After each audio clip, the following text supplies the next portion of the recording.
Alright, Algebra 2, we're talking about linear equations. The most basic form of a linear equation looks like this. This is called the Slope-Intercept Form, primarily because it has the slope, which we call M, and the Y-intercept, which we call B. I know a lot of you remember that from your days in Algebra 1 and geometry. X is referred to as the independent variable, and y would be considered the dependent variable. It depends upon the value of x. So that's your dependent variable. So independent, dependent, we got the slope, we got the y-intercept. Slope is the part that's telling you how much is changing, either up or down, based on a change in the x value. B, the y-intercept, a lot of times when we graph these things, we look for that first because that is kind of like a starting point.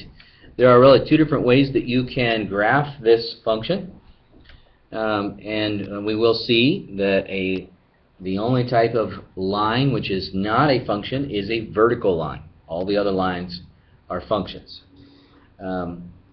So the one method that a lot of you are familiar with is using the y-intercept. So I find the y-intercept, which in this case is -2, and then we use the slope, which is a fraction, 3 over 1, up 3, to the right 1. Since it's positive, you will always know that the line goes up to the right. Okay, 1, 2, 3, and to the right 1. So up 3 over 1. And you could do this forever and ever and ever. You could also go down 3 and 1 to the left. That point will also be on there as you continue to draw your lines.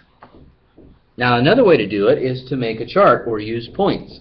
So for instance, we could have said, alright, what happens when I plug in a 0 and what happens when I plug in a 2? Well, when you plug in a 0, 3 times 0 minus 2 gives me obviously -2. Plot that point. Plug in a 2. 2 times 3 is 6. 6 minus 2 is 4. Sorry for the yawn. Okay, so 2 and up 4. And then draw your line. So, two different ways of handling that.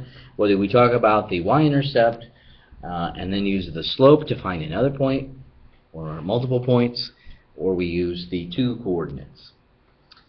A different type of line, or form of the line, is called the standard form. And in that standard form, we have everything written ax plus by equals c. That's called standard form. A lot of times I will refer to x and y being on the same side, which is not true for the slope-intercept because they are clearly not on the same side. They are on opposite sides. Okay. Maybe they don't like each other over here, but in standard form, they're buds. So, I might ask you to graph this. Now, when something's in standard form, the easiest way to graph it is to find what we call the x and y intercepts. We are going to make a little t-chart, but remember, everything that crosses the x-axis has a y value of 0. That's why the equation of that line is called y equals 0. You know, I know we nicknamed that the x-axis, but it's called y equals 0 because, as we'll see later, we'll remind you that every vertical line is written y equals a value. Likewise, every vertical line is written x equals a number, and x equals 0 has a special name. We call it the y-axis. And so if we're trying to find the x-intercept, wouldn't we plug in a y value of 0? And if we're trying to find the x-axis, we plug in a y value of 0. If we're trying to find the y-intercepts, we plug in an x value of 0. So plug in 0 for y. 2 times 0, well, that pretty much just does that in. And so we really have 3x equals 12. When we divide by 3, obviously we end up with 4. Now when we plug in 0 for x, that's going to knock out the first term. 3 times 0 is 0. And then when we divide, we find out that it's 6. So 1, 2, 3, 4, 5, 6. 1, 2, 3, 4. And there's my line. Now I could create all kinds of points and plot them, but I don't want to. I don't want to at all. Now I do want you to see the slope in this particular equation. What's the slope? Well, remember,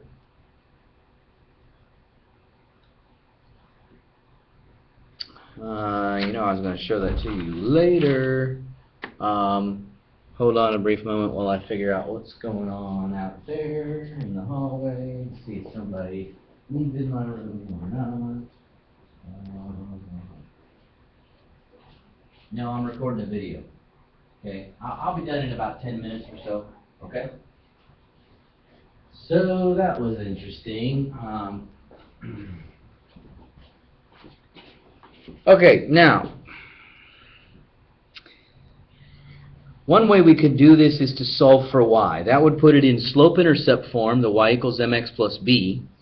And when we do that, so I would bring this term to the other side. That would create 2y equals negative 3x plus 12.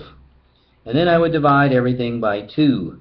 Okay, y equals negative 3 over 2x plus 12 over 2 is 6. Now I want you to notice something about the slope, negative 3 over 2. And I want you to look at these coefficients right here, 3 and 2. Maybe you can think about that and try to see if there's some kind of connection between A and B here and the slope there.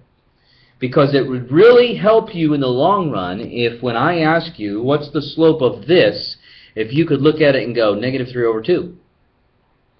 And we could talk in class if you have questions about how I'm doing that so quickly.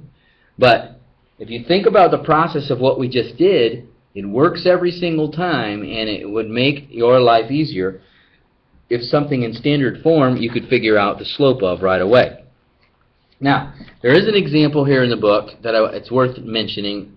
It says the equation 3x plus 2y equals 120 models the number of passengers who can sit in a train, where x is the number of adults and y is the number of children. Graph the equation.